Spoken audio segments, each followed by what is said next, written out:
What is happening, Post Shifters? Welcome back to another episode of the Post Shift Podcast. Of course, I'm your host, Shawn Soole. If you haven't noticed, I've been live streaming a hell of a lot just because I've been trying to keep up with other people's schedules. So I've been really just focusing on when I can get people. So if you've been noticing that I've been streaming every morning this week, that is correct. I have been streaming every morning, but these episodes roll out on the podcast if you prefer audio over the next couple of weeks. I'm really looking forward to talking to my next guest. He's been on the show before many years ago. And I think I say it every time. I always say, I still get giddy like a 29-year-old Australian kid who lives in Canada whenever I get a chance to chat to people like this. So today we're talking to Jim Meehan about his new book, The Bartender Pantry. And I got to say, man, like congratulations. This book is fantastic. Thank you so much for being on the show. Thanks for having me, Shawn. So for the listeners out there well, everybody's going to know you because you are Jim Meehan, but what's your backstory? How'd you get into the game? I started bartending in college. I had a friend, Andre Wright, who was a high school friend who went to the college I went to, and he was working the door at a bar that was having a great time, and I needed a job, and that ended up being my inauspicious entree into the bar world. What were you doing? What were you studying for in university? I'd always wanted to be a doctor. And so at the time I was working at the bar and volunteering at a local hospital and taking math and chemistry classes and doing my pre-med requirements. And about a year and a half into being, studying with really smart pre-med kids and volunteering at the hospital and working at the bar, I sort of, and really struggling to keep up with the classwork, I realized that I kind of loved what I was doing in the bar. I also realized that nurses did what I thought doctors did.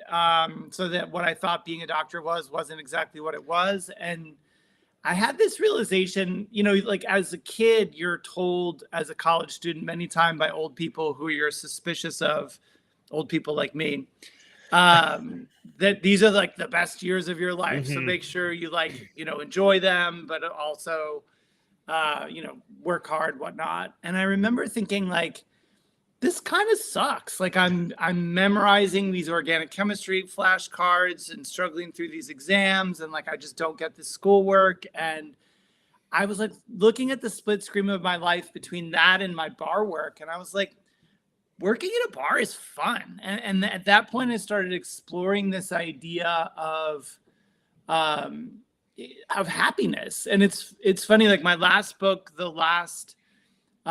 speaking of Australian people, Georgia Nick Van Teel's non-bar world wife, I interviewed her for the book because she was keeping Nick alive at the time and also is a bit of a wellness and life coach.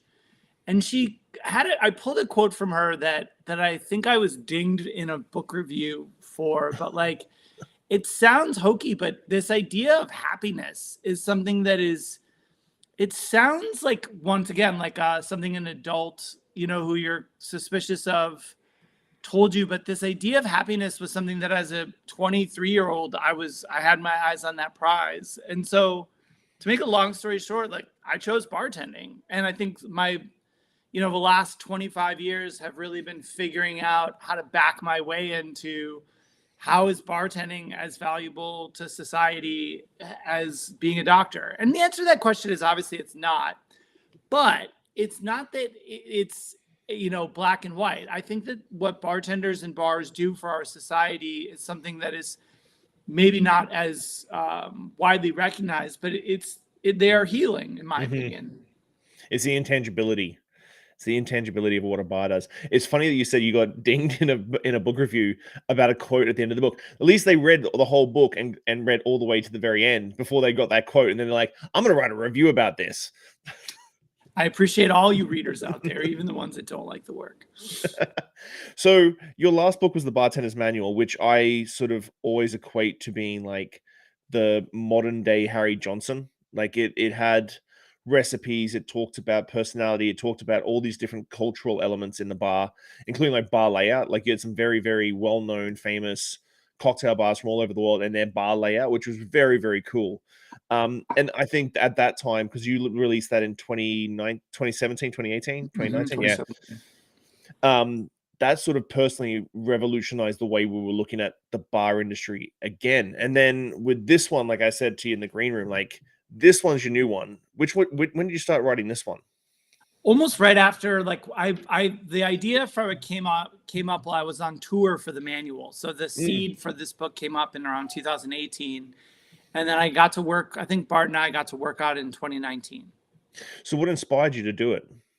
I was sitting in a bar on book tour with the last book, and I saw a bottle of flash pasteurized lime juice thawing on the back bar of a bar cosplaying as a craft cocktail bar. And I've told this story many times, but the grumpy mixologist in me was like, what is that doing here? Take that away.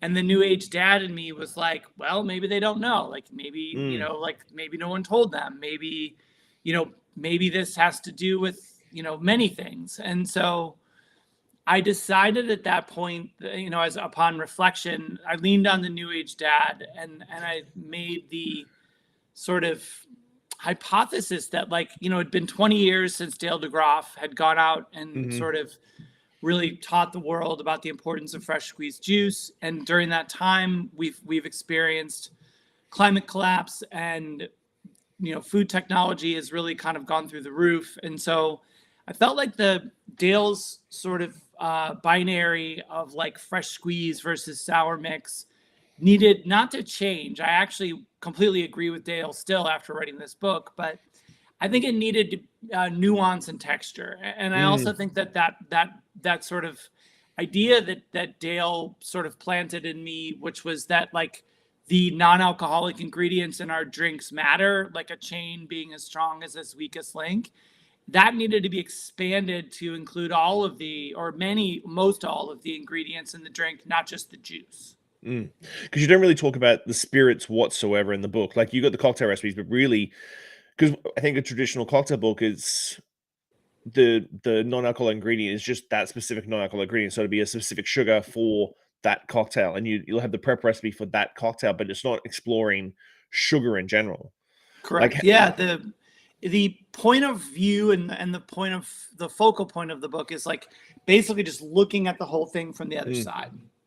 So how long did it take you to write it? Because I know I've sat in a couple of your seminars now at Montreal Cocktail Fest, that sort of thing, and listened to you. Like it seemed like every time you thought you were finished, you were like, no, I'm not really not. We could go a little bit deeper on this one. We can go a little bit deeper on this chapter.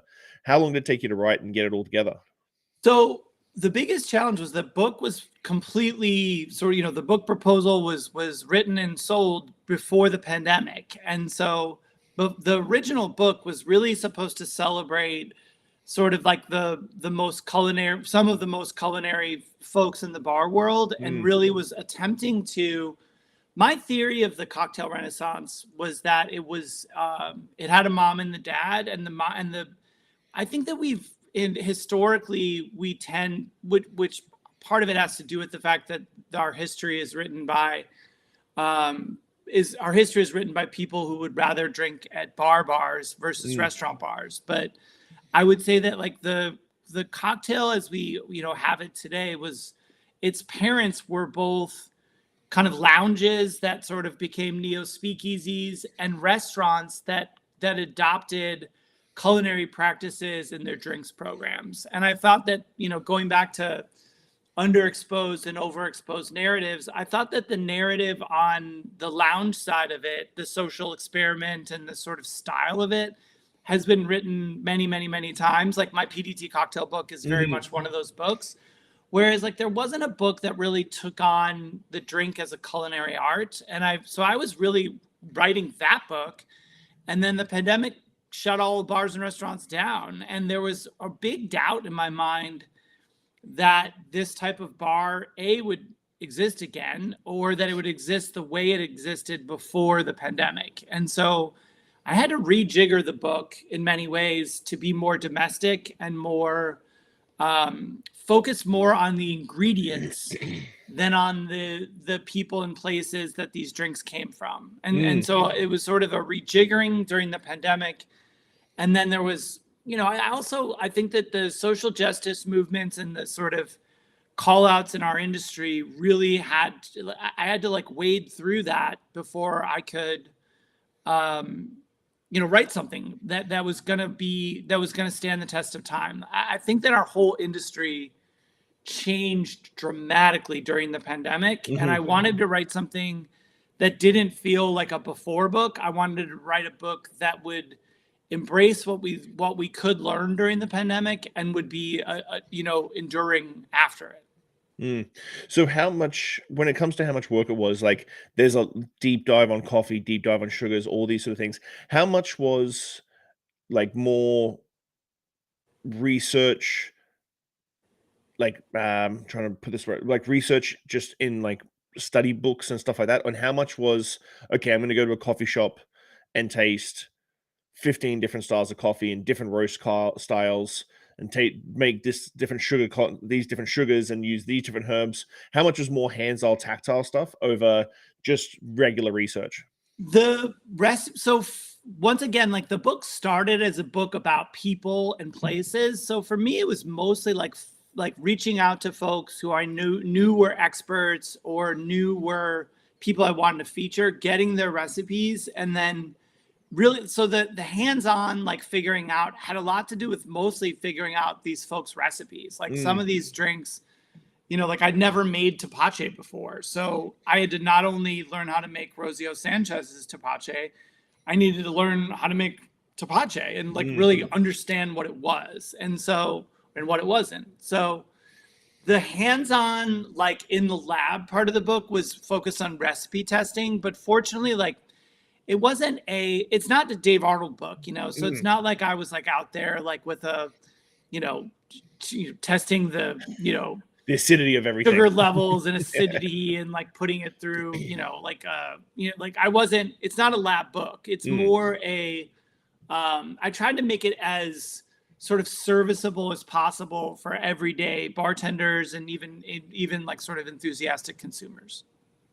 Do you think that a book like this is going to reignite that? I think we always romanticize that relationship, especially in restaurant bars, between the bar and the kitchen. You got restaurant bartenders are like, oh, I really work closely with the kitchen. But do you think this book is going to reignite that relationship and that evolution of like bartender and chef?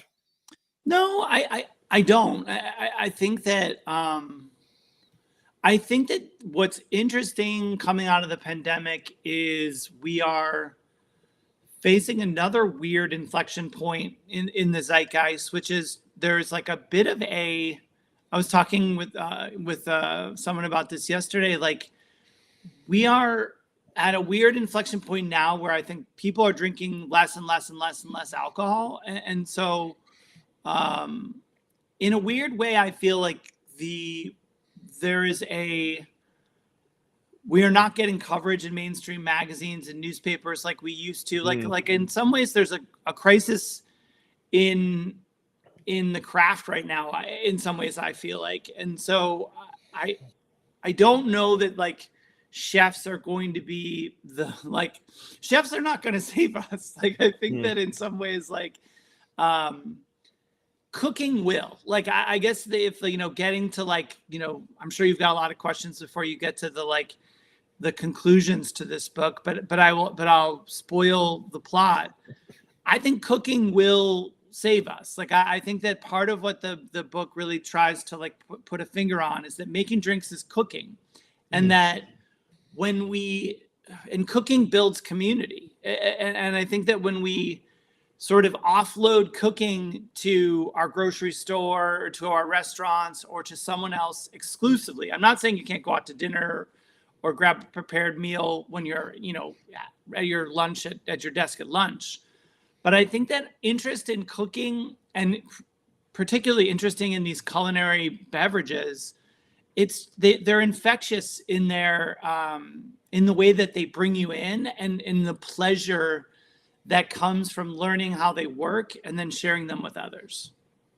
Where do you see the industry right now? As you were mentioning, like that sort of people are drinking more, people drink less, sorry, and the non-alcoholic movement is huge. Like I was talking to Chris Cardone just the other week, and I personally know that my liquor sales are down like 2 to 5%, but my non-alcoholic beverages are up 37 Yeah. over last year. It's kind of an insane movement, and we've been really focusing on non-alcoholic cocktails. Obviously, non-alcoholic spirits are wildly more expensive, especially here in Canada, than regular Mhm. spirits. I think a bottle of like Free Spirits bourbon is $10 more expensive than my well bourbon, which Yeah. is just insane. Do you think that the industry is do you think the industry as a whole is seeing this change and making changes and being dynamic about it, or do you feel like people are still waiting for the rubber band to snap back and everybody start drinking again?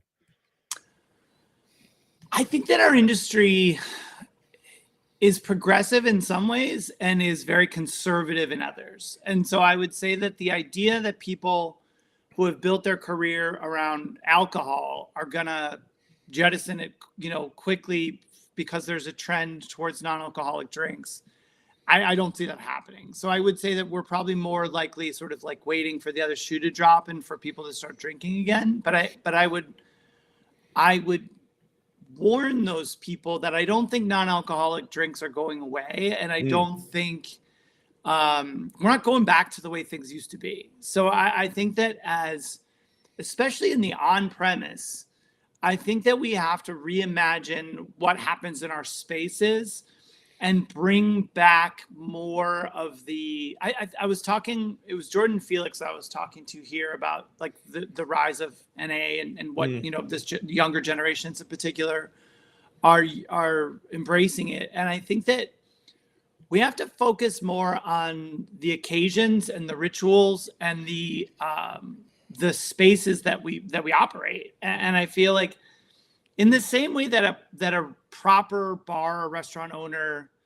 eventually will get to the point where they understand that if people want to come to your restaurant and drink vodka sodas or drink non-alcoholic beer, like that's not it's not your problem. Like your job is mhm, to make sure the vodka soda is good and the non-alcoholic beer is good. Like so the key thing we have to focus on is that people come to your place and have a good time and then tell other people that your place is great and you should go there. So I just feel like the more flexible we can be and the more proactive we can be about creating great experiences, I think that the product mix will sort itself out. And that's part of why I wrote this book as well, is I feel like, this book has a lot of like all of these mixtures are used in cocktails and mm, frankly all of them could be used in non-alcoholic drinks too. And the goal is to expand the sort of palette of beverages that you work with. And part of what the beginning and end of the book ponder is a more intersectional, expansive view of what a bar offers. And granted, not every bar can offer all the mixtures in this book, but mhm. there's a lot of inspiration here.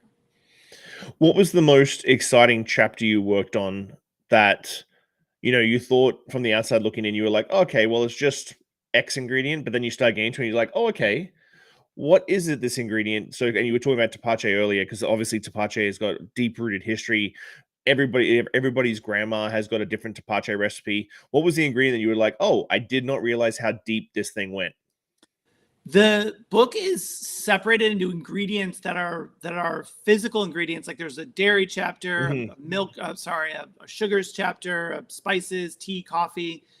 There are two chapters, ferments and sodas, that are, I mean, granted, ferments and sodas could theoretically be viewed as products, but they're more categories of ingredients. So mhm, they don't fit the rubric of like ingredient. And I would say that going back to tepache, I would say the ferments chapter was probably the most rewarding to write for me because I say this in the introduction, like I'd never really fermented mm, before, on purpose before I started writing this book. And so I was really sort of like stressed about writing a chapter on fermentation as a new fermenter. And I found both the literature, which Shandor Katz is like the sort of like Dale DeGroff of mhm, modern Western fermentation. I felt that the literature, especially Shandor's sort of foundational texts, but also others like Julia Skinner's, to be really like wonderful. Like there was no, it was easy to get interested in ferments because there's such great, inspiring literature out there about it. The other thing I found was that the community of people that ferment are, very generous. And I feel like the process of fermentation, like which I didn't know before I started making kombucha, like you use this SCOBY to make kombucha. And when you're done with your batch, you have another SCOBY. And if you're done with your next batch, you have another SCOBY. And pretty soon you're like, have tons of SCOBYs. And so the process of making kombucha, for instance, is fascinating in that, like, you benefit from having friends or having someone to offload these SCOBYs to by making kombucha. So it's like a process of addition that you benefit from building community around. And I would say the other thing that was really kind of like new to me and kind of cool is, like, most of the drinks we make, we are like the captain of the ship. Like we, the drinks go as we go. Whereas like fermentation relies on a mutualism with bacteria, yeast and basically these living organisms which transform what you're making into something else. And the heat or the acidity or the light or the type of ingredients you give them, like that determines the outcome of the ferment. So I found that, like, having these like little buddies that I like didn't know and I was getting to know from batch to batch, I really enjoyed. It was like having a pet, like a goldfish or something like an old school Tamagotchi. You like literally like walk into your kitchen and like that's the other thing. It takes like, sometimes if it's cool, like it might take 10 days to get through, a fermentation. And I think that was the other thing, is like this idea of slowing down and like things slowing down to the point that you have to wait like 10 days for an outcome. Like, we work in an instant gratification world, and behind the bar, there's so much pressure to get our drinks out fast that I love the way ferment slowed me down. And so I feel like that was the chapter that, like, I went in with a lot of trepidation and sort of like imposter syndrome. And I still like, I'm not like by any means no one should ask me any questions about fermentation, but I'm happy with the chapter I wrote. People who know about fermentation are not mad at me. And I felt like I met a lot of cool little friends in that chapter. Do you make kombucha all the time now? Is it something that has kept going post-book? It's funny. I've made lots and lots of batches of it. And my son, Arlo, loves kombucha. But inevitably, the SCOBY would get into the sort of, it's a bit of a gelatinous thing. And Arlo would be like drinking his kombucha, and there'd be like a big chunk of SCOBY that goes in his mouth. And so the problem I have with making more kombucha is, like, my daughter like was grossed out by this SCOBY, and my son likes it, but like I think I fed him too much SCOBY and he's a little dubious about it. So I feel like I don't have enough help around the house to keep my batches going, but it'll be back. Jim Meehan kombucha coming to PDX soon. Seriously, the PDX has a lot of kombucha. Like, I would have to bring. This is not a community in need of more fermentation. Yeah. Well, we have it on the island too. Like the amount of like kegs of kombucha that get sent out. Like people have kombucha on tap. Yeah, sort exactly. of deal. Yeah. You were talking about climate change and climate crisis, and obviously that is affecting us. I don't think the direction of sustainability is obviously a big one. There's a sustainability summit in Madrid now. No, in Spain. For Paradiso does a sustainability thing. How much does the Bartender's Pantry tie into that sort of pushback against climate change, that sustainability model that I know a lot of people are trying to follow? How does that fit into the play for that? And how does that philosophy for you sort of play out when it comes to sustainability? I think that that was something I grappled with throughout the course of the book, and I continue to grapple with as just a citizen of the earth. And I think where I'm at right now, which will change, is that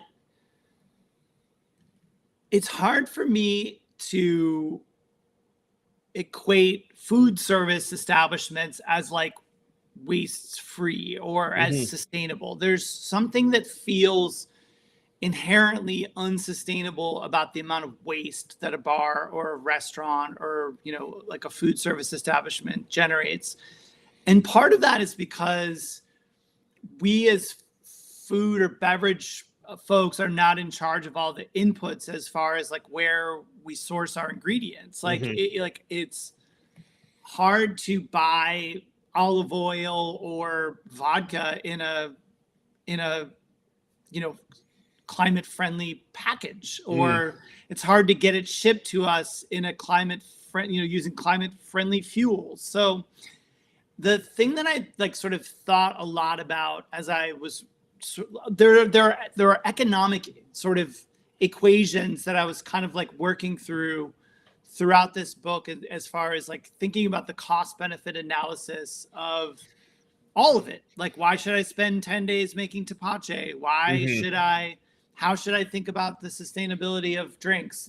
I mentioned that, for instance, like in the fruit chapter, that, Douglas Ankara could never have known that the porn star martini would become a global phenomena, and, and that passion fruit might be farmed in, like that forests might be torn up in Brazil to plant passion fruits, to grow enough passion fruits for, that it become the next guacamole, basically. So I feel like part of where I'm at with sustainability is that as bar operators, not in control of most of our inputs, we should be mindful of what we put on our menus, for instance, and like what is the sort of carbon footprint that we know about from that ingredient. Like Claire Sprouse, I quoted in the grains chapter, talking about the amount of water it takes to grow, say, pistachios versus almonds versus, peanuts. And so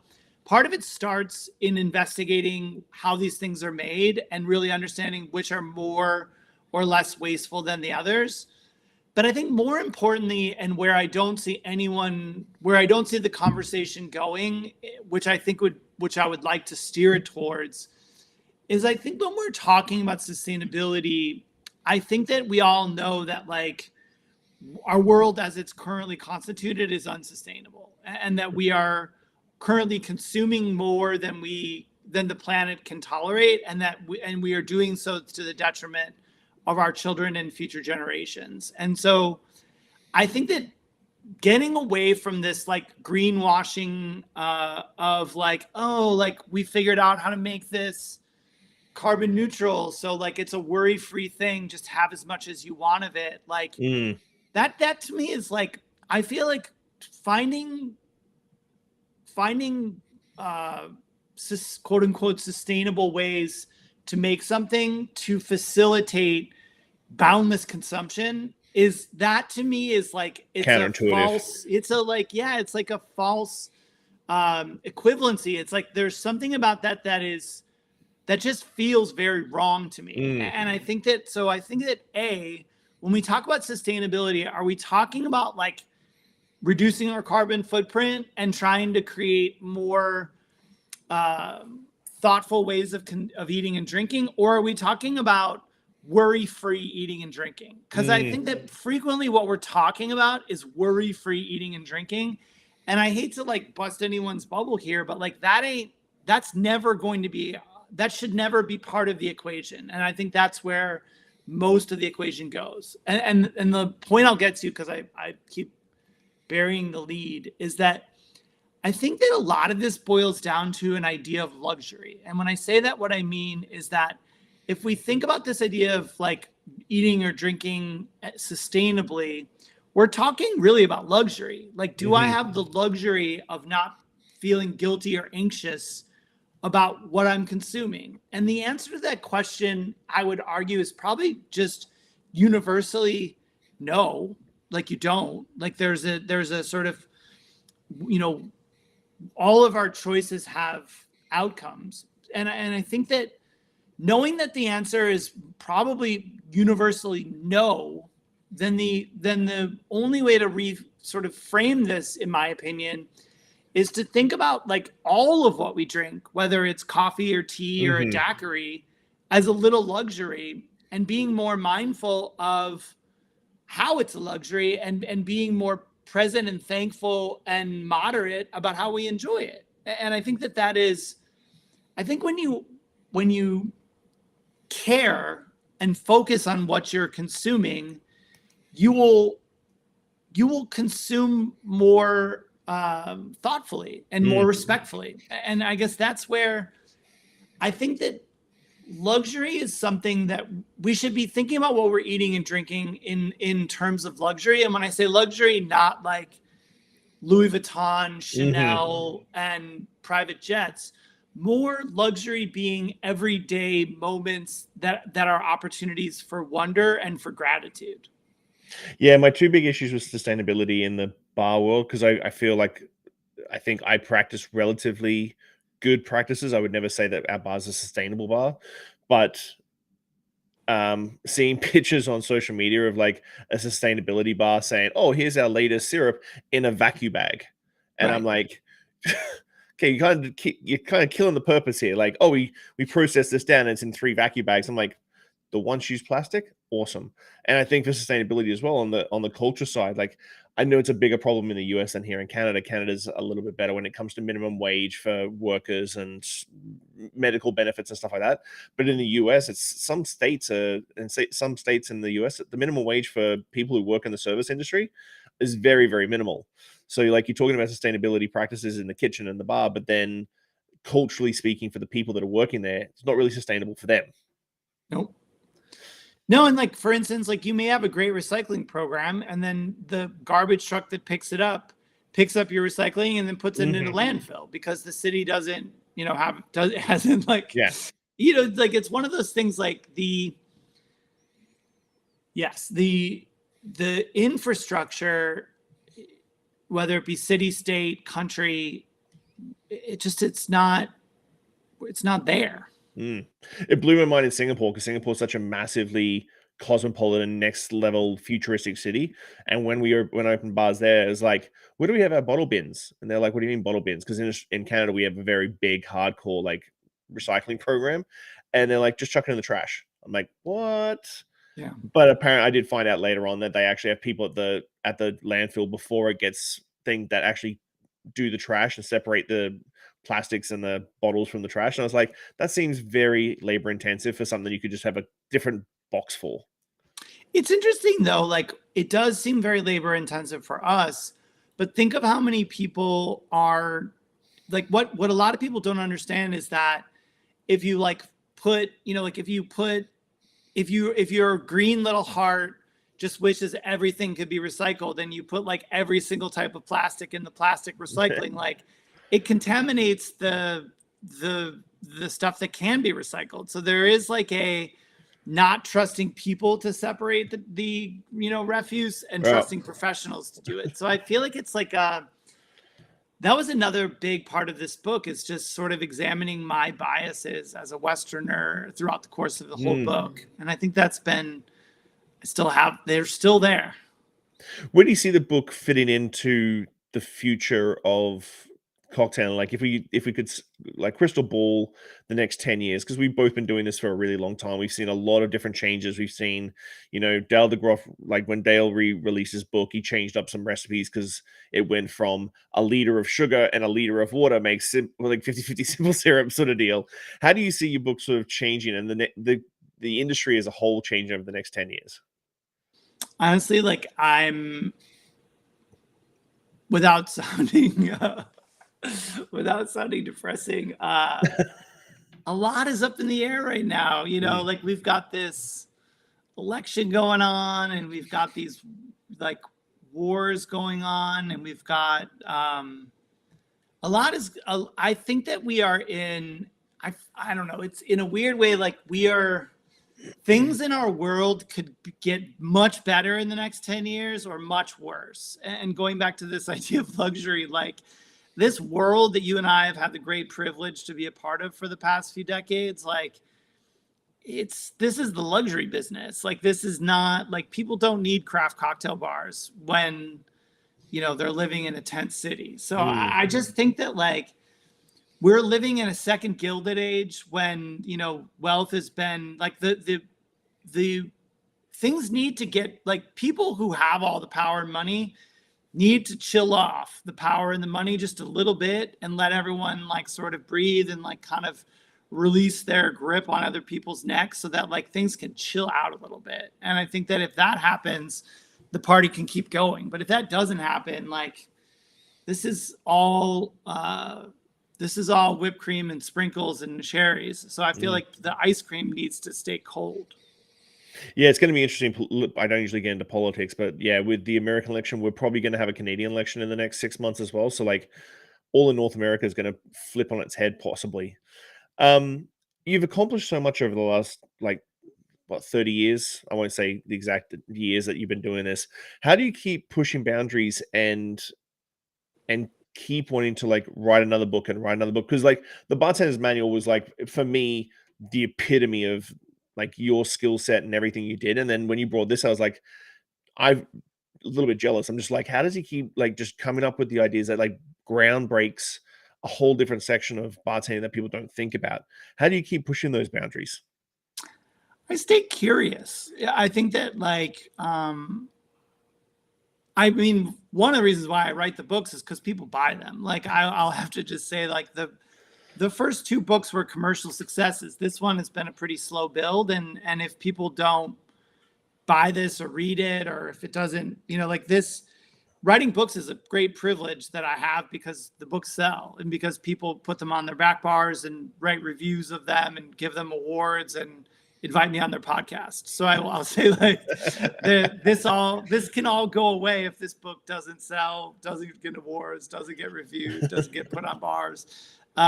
So in some ways, like the success of these things sort of fuels the opportunity for new things. And so I think that like I'm curious, A, and I'm lucky, B. And I think the combination of being lucky and being curious has created new opportunities for me. And I think that if the luck runs out, I will remain curious. But if the luck runs out, the platform will go away because I'm not independently wealthy. So I feel like hopefully, people continue. I think that it's interesting. Like in the same way that, I mean, it goes back to service. Like I feel very strongly that I serve the bar community, that I serve our industry, that these works hopefully serve the interests, needs, knowledge, nourishment, inspiration of our industry. And as long as they continue to do that, I will continue to do the work. Like I feel an obligation to push boundaries, to inspire, to kind of reach up and bring people along for that ride. Wow. Do you miss bartending? I do, but it's interesting. I've talked a little bit about this, but and this as a father, the pandemic, like I pulled the rug out from under my career when I moved to Portland 10 years ago, and Portland has pulled the rug out from my career by treating me like a New Yorker for a decade. And I did get to open a bar here for a couple years during the pandemic, which sort of it closed and is reopened. And but to answer your question, between me pulling the rug out from under myself and Portland and the pandemic then pulling the rug out from under me here, I've had this unique opportunity to like be around, particularly with my son being very young, and my daughter also, she's 5 years older. Like, and I feel like this like moment, I moved to Portland because I wanted to be a present dad, and then the pandemic and my middling success here have helped me really embrace that opportunity. And I'll say that, and as I said, you'll know that like, your kids are only young once, and after they get to like a certain age and like maybe move on to go to school or move out when they're, done with high school, like not to say that they're like, you're done as a parent and that they're gone and you won't see them anymore. But I've looked at this opportunity and realized like, if I can like throttle my career enough to keep the lights on and like kind of like keep our quality of life reasonable, and maybe like do less from my career and not keep up with our colleagues like I used to. I'm hoping that I can pull like a Julio Cabrera or a Toby Cicchini, or, you know, I see Charles Joly opening a bar, although he's way far ahead of me from where I am. But I'm hoping like in my like late 50s, early 60s, like Toby and Julio, that I can like open a bar and get back behind it. And I know that I won't be good, you know, from the get-go. But if I actually like, you know, commit to that bar like I committed to my career earlier, like I'll be fine. Yeah, it's one thing the pandemic changed for me. Like my daughter's almost 14 this year. And when she was young, she didn't really care if dad was around, like it wasn't a thing. And obviously I worked a lot. I was in Singapore for 6 months in 2019, like 2, 3 month stints. But it's now that she's getting older that she likes me around, and the pandemic sort of reset my thing. So I say to my wife, like, how the hell did I live in Singapore for 6 months and be away from you and Mila? And then now, if I go, I was in San Francisco last weekend for Top Shelf. I'm like, I was away for like 2.5 days. I was like, I missed them incredibly. Yeah. And, you know, and like I was cooking last night and Mila came up and gave me a big hug. She's a very tall girl. I'm not sure where she gets that from, but she gave me a hug because I was cooking. She's like, I like it when you cook and I like it when you're home. And I'm just like, man, like how can I ever quantify like traveling again to a point of like what I was doing in 2019? Yeah, and I think that those are the moments. I think that we as humans or animals, we condition ourselves to believe certain things about our lives and our careers and our families. And I feel like, you know, I grew up in a household where my parents worked all the time, and so work was their form of loving us. And I truly believe that. But the thing that I've learned as in my life is that work does not equal love. Work equals work. Love equals love. And I just feel like there's just no substitute for presence. And while presence is a luxury as a non-wealthy person, like we have to work too. And we also ideally have to keep our, you know, career, you know, at least middling along. But yes, like the opportunity to like parent in person, to be a role model, or just a person in your kid's life it's a luxury that I fortunately realize that I have to make space for. And unfortunately, the reality is like, if you want to be the best bartender or bar operator in the world, you got to be in your bar all the time. You can't be the best dad in the world and like be home every night for dinner and run the best bar in the world, because there's somebody out there that is willing to be in their bar every night and be focused and present with their guests. And I realized it in New York at PDT. Like there was a moment where I realized like there are things going on outside this bar that require my attention, and that attention is dragging me away from my attention on the guests. And that means I'm not offering the best experience for my guests. And I realized I had coworkers who could do that. And so I got out of the way and I started focusing on those other things. And so I will say it's funny, like as I've become less relevant, like there's more time I have to focus on the guests because there's less interest in the other things. So I feel like it is like it's working out just as I planned it. Yeah, no, I've done the same thing. Like I don't bartend. I haven't bartended for like 2 years, but I'm still at Clyde's. Very rarely on the floor. I just cover shifts, and definitely all the attention's now put onto my bar team, which is great. Like people come for the bar team that I have, but no one's coming for Shawn Soole anymore. No one's coming to sit at the bar, and people come and it's like, oh, can you make me a drink? I'm like, dude, like I don't do that anymore. Like you getting a drink from me is going to taste the exact same as you got it from one of my guys. I also think that there's, you can, yeah, that is the correct answer. And that's the correct thing to do so that you don't upstage your staff. But I just think that like in the same way that like you and I don't currently make drinks that are at a bar, we could go back and do it. And like, I just think that this idea that your career or your life is this bell curve where you like do something and try to be great and build your name, and then you just stop doing it and you never do it again. Like that doesn't make any sense. Like I just think the older I get, the more I realize that like so many people I think in our industry, like one of the woman Lydia McLuhan, who I opened Takibi with, is like literally like one of the most talented people I ever worked with in my career. And she'd always been studying to be an accountant, and then she ended up like leaving when she got a job in an accounting agency, and that was like the beginning of the end for me at Takibi. But when she left, her last shift at Takibi, she insisted she would never work in a bar again. And she is a very strong-minded person. And so if she says that she's never going to work in a bar again, she probably won't. But I think that the sad thing about our industry, and others for that matter, is that we allow burnout, or sort of this, we don't need to have such hot and cold, views of our industry. Like, bartending is a job, like tennis is a sport, that like you can do late into your life if you would like to. You just have to keep your body and mind and heart in good shape. Yeah, I agree. Like I just at late 50s, early 60s, and just work the bar when I want to work the bar, and tap out when I want to tap out, and just basically do pop-ups and guest shifts in my own place till I retire.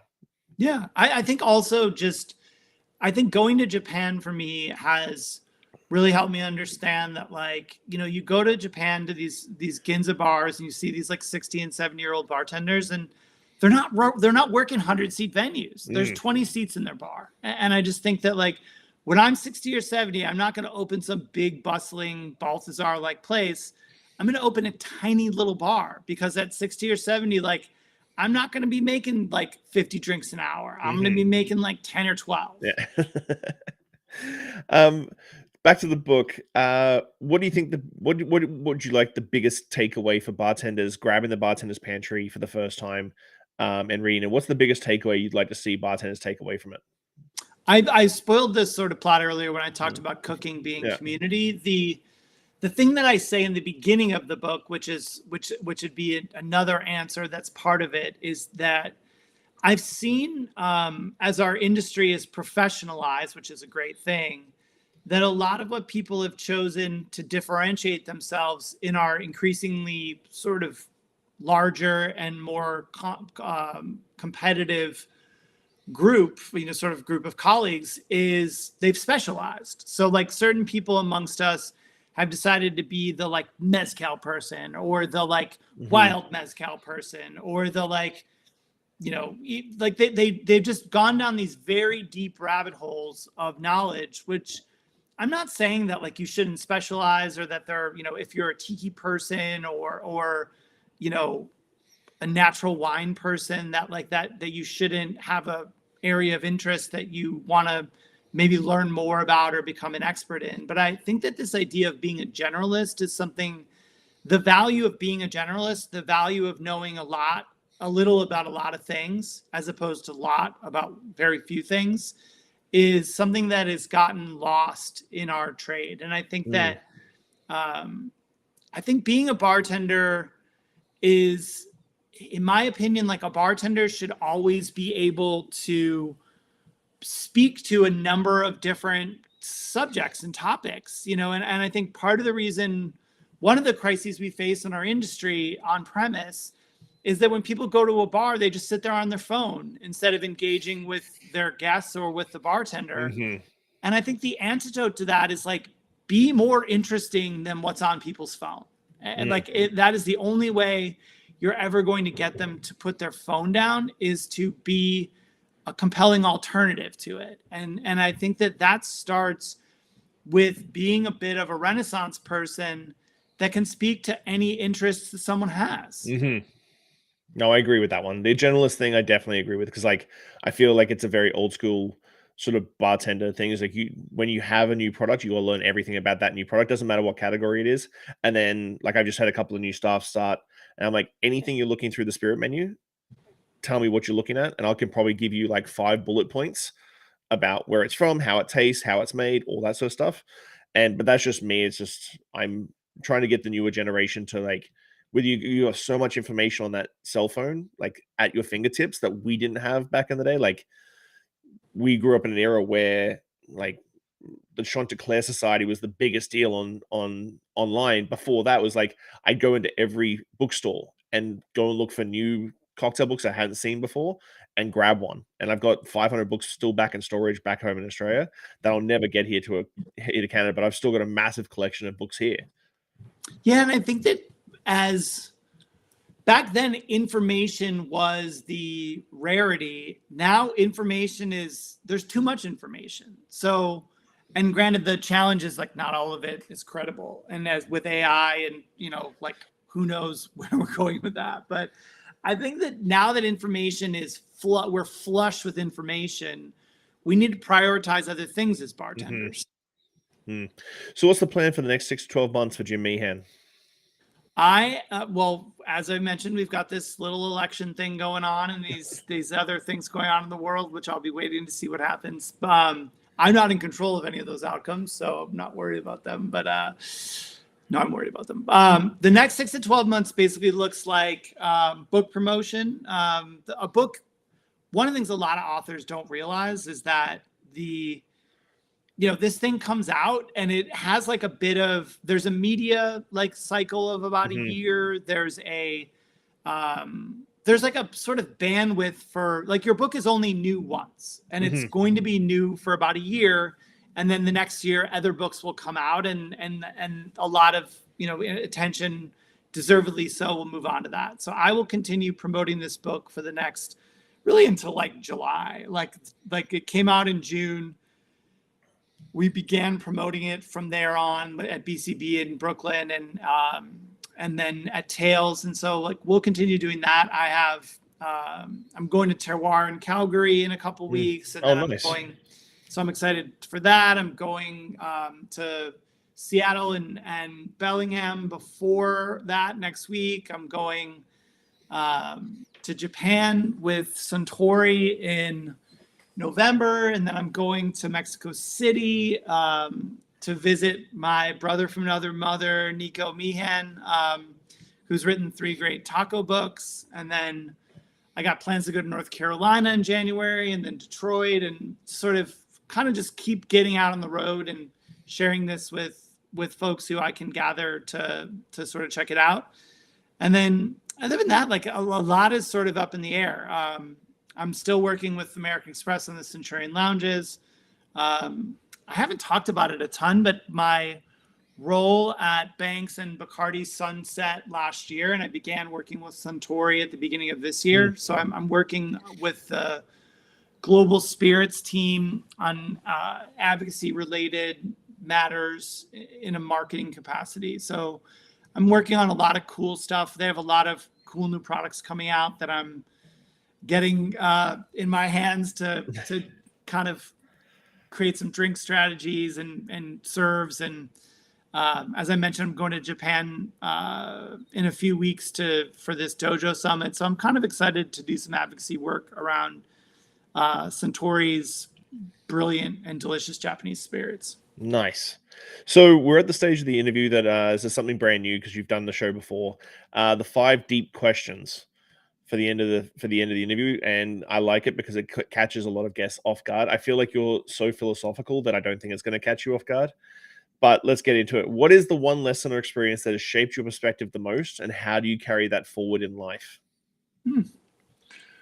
I would say the one thing that has shaped my perspective is the importance of relationships. I think that I'm not a rich person well, I am relatively speaking a rich person financially, but I'm not a millionaire or a billionaire, but I am in terms of relationships. And I would say that at an early enough age, I realized that like not only my success, but my enjoyment of my work was predicated upon the richness or lack of richness of the relationships that I built and sustained throughout the course of my career. And as a bartender, I feel like I probably know way more people as far as numbers and know very few of them with enough depth. But that being said, like I continue to come back to building relationships, trying to nurture them, and trying to grow new ones. And I think that is something that has served me well. If you could leave one lasting message or piece of wisdom for the world, what would it be and why? Leave it better than you found it. I feel like that is something that all of my mentors have either told me or that their teachings have, sort of that has been part of their teachings, whether explicit or not. I feel we all of our work, all of our lives are built upon other people's lives, other people's work, other people's knowledge, wisdom, what they gave the world or what they took away.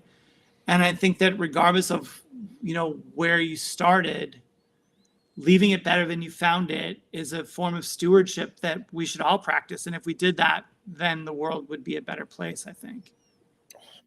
Looking back on your journey, what is something you wish you had understood earlier in life? I wish I had understood that cocktails are not salad. I drink, if I look back and I look where I'm at right now, there's just a lot. I had a lot of fun, so I don't have any regrets. But I would say and it sounds like young people aren't even drinking at all. So I would say to you young people aren't even drinking at all, have a cocktail. But I would say to those who are drinking like I was drinking when I was young, I would sort of say hey, let's turn it down a notch so that when you're in your 50s and 40s and 50s, you can still drink. I sort of, my sort of GP right now has given me the middle-aged talk a few times the last time I've gone in for physicals. And she sort of explains your body, the miles that you put on your body throughout your course of your life, they just add up. So if you work yourself too hard, that's going to show up later. So I would say that moderation and balance are something that when you're 20, in your early 20s and 30s, you just feel invincible and you just you go so hard. And I would just say as a late 40s bartender, I'm feeling that right now. Yeah, I've got some football injuries that back when I was in my 20s, I was it's fine. And now I'm it's not fine. It's not great. No, it's not great. I remember that tackle. That was a bad one. How do you find success? How do you define success? And has your definition of it changed over time? Yeah, I think success is very relative. And it has changed over time. But that being said, I think that's a great question. There's success as far as the way, so identity, for instance, I believe to be something, you have your own identity, but your identity is not independent of what others think of you. It's just not. What we are is a byproduct of what we think we are and what we put out in the world and what others think of us. And ideally, in an ideal world, what you think you are is the way other people perceive you. That is a person whose identity is in pretty good balance. Whereas if you think you're the greatest thing in the world and people think you're a monster, you're probably neither, but you're not, one of the two. I would say success is someone like that, in that you could be very satisfied with your life and other people could be unsatisfied with what you've done with your life. So I would say that success is something you're always going to have to be balancing between those who are, evaluating your, what you've done and what you think you've done. And I would say that finding some form of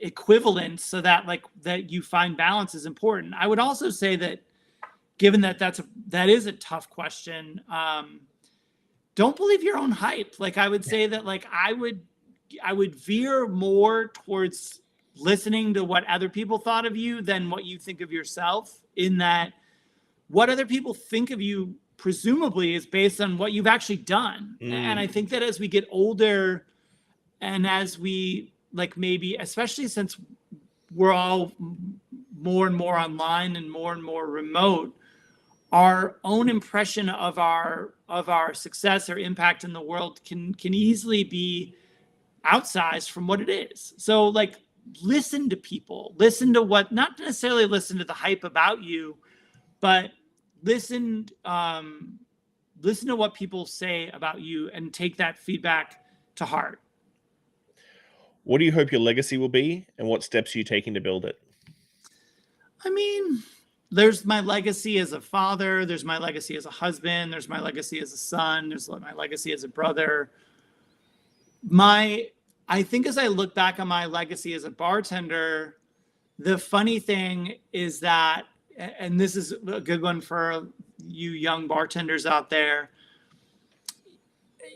the reason why I believe that like Sam Ross and Audrey Saunders and a few other bartenders have modern classics under their belts is because they stuck with them. You know, they either didn't have a menu at their bar and made sure that their drinks were one of the top 5 drinks that their staff recommended, and that the drinks were also obviously actually great.